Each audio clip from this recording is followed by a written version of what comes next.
ఆ?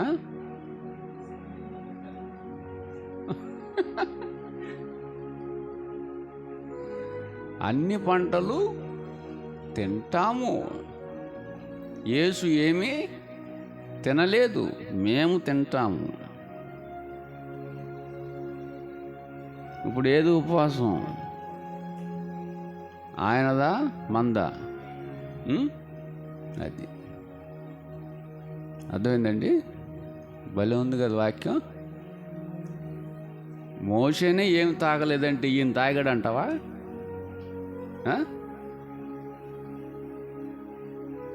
ఈయన కూడా ఏమీ తినలేదు, ఏమీ తాగలేదు కూడా.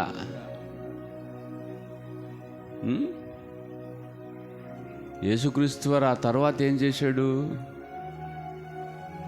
పిమ్మట 40 దినాలు అయిపోయినాక ఏం చేశాడు? అది కూడా అయిపోయినాక ఏం చేశాడు?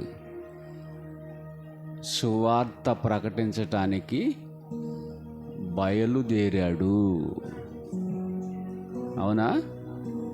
పరలోక రాజ్యము సమీపించి ఉన్నది గనుక మారు మనసు పొందుడని చెప్పుచు ప్రకటింప మొదలు పెట్టాడు. ఉపవాసం అయిపోగానే ఏం చేశాడమ్మా? మాట్లాడరు. సువార్తను ప్రకటించడానికి బయలుదేరాడు. పగలంతా సువార్త ప్రకటన, పగలంతా సువార్త పని, రాత్రంతా ప్రార్థన. పగలంతా ఏ పని?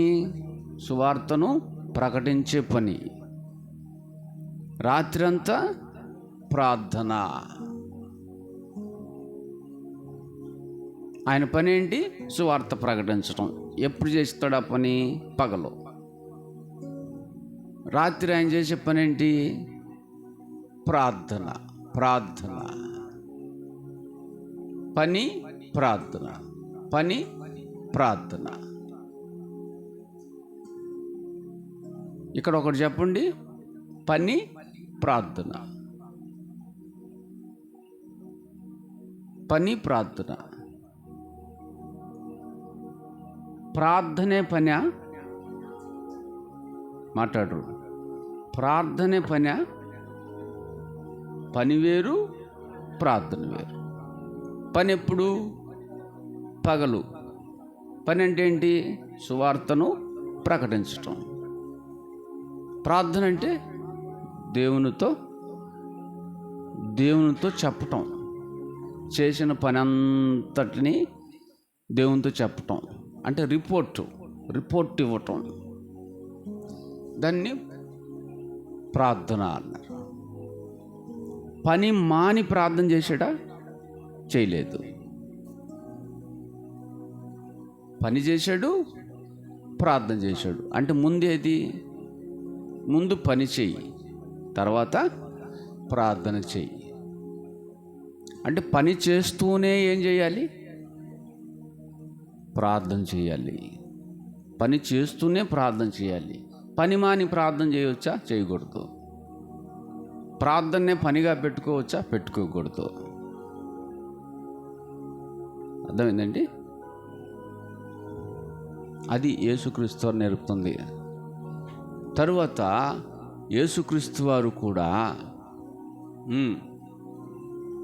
నాలాగే 40 రోజులు మీరు కూడా ఉపవాసం ఉండాలి అని శిష్యులకి చెప్పాడా? ఎక్కడన్నా అపోస్తలులకి ఎక్కడన్నా ఆయన చెప్పాడా?